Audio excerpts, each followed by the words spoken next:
My name is Wendy, and I'd like to share a dream I had. In the early morning hours of November 30th, 2020, just before the alarm went off, I had a prophetic experience. Although I was asleep, my experience was more than a dream. It was an interactive vision.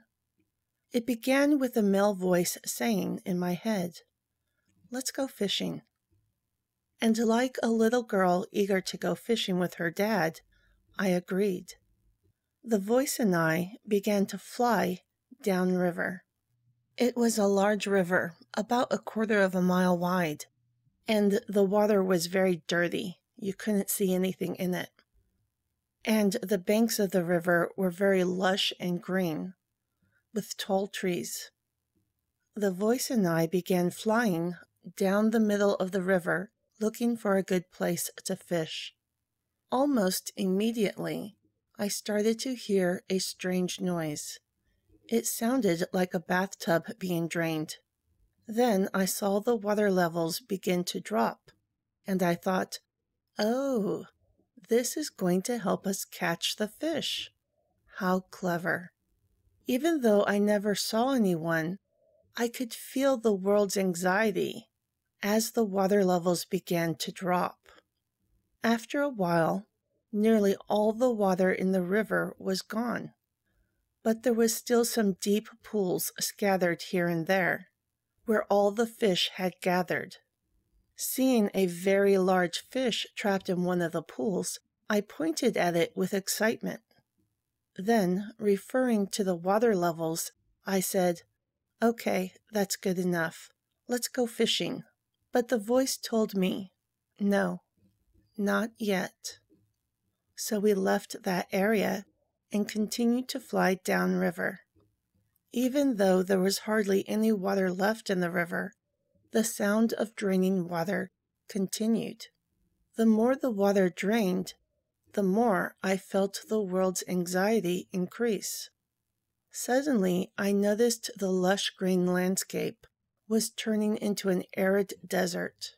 I marveled at this for a moment. Then, when I turned my attention back to the river, I realized that it had ended and we were flying over an ocean of sand. I saw all kinds of beached fish, even sharks. Now we could collect all the fish with very little effort. Curious to know if they were dead, I walked up to one of the fish. Although it was laying helplessly on its side, I knew that it was still alive because I saw it struggling to breathe. Then I looked around, and all the fish were still alive, gasping for air. And I sensed the world's anxiety as it became complete desperation. Addressing my invisible companion, I pleaded, "Bring it back. Bring the water back." Showing his mercy to the world, the water began to raise up from the earth and refill all the waterways. Brothers and sisters, the interpretation of this dream is bittersweet.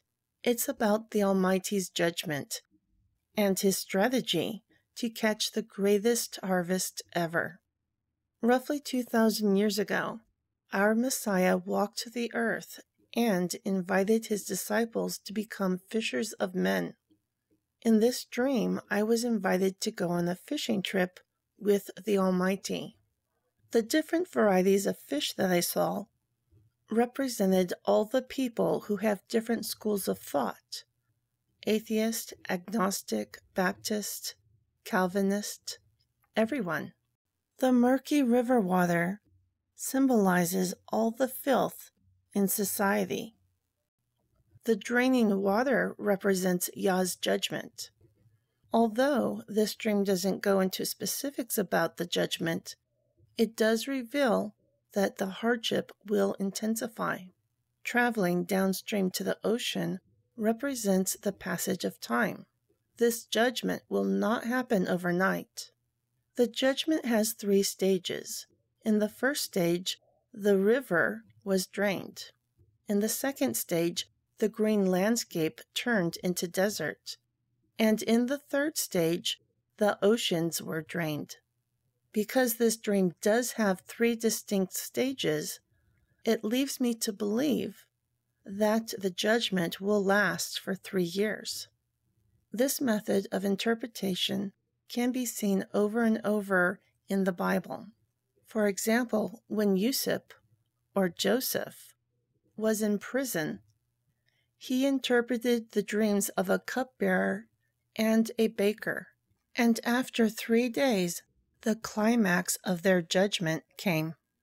We can all speculate when this period begins, but the only clue that we have is that the whole world is affected. At the climax of his judgment, when it seems like all hope is lost, people from all walks of life and schools of thought will acknowledge his existence and plead for mercy.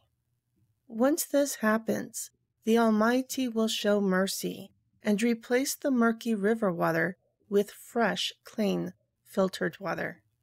And he will cause the greatest revival of all time, saving souls all around the world. I think that it's important that I explain something. In the dream, I felt other people's anxiety, but I myself had no fear, because I was with the Almighty, and I understood his intentions. Knowing this, I encourage everyone to build a stronger relationship with our Creator. No matter how hopeless things may appear, don't lose heart. Keep the faith and allow his Ruach HaKodesh, the Holy Spirit, guide you. I know that a lot of churches have been shut down due to social distancing, but don't let this drive a wedge between you and the King of Kings. Fellowshipping with believers is great, but if you want to build a relationship with the Almighty, then you should read His Word, the Bible. If reading the Bible intimidates you, I do offer a chapter-by-chapter Bible reading playlist for free on my YouTube channel called Out of Darkness. My final thoughts are, no matter how difficult things become, our Heavenly Father is in control of everything. Thanks for watching. Be blessed.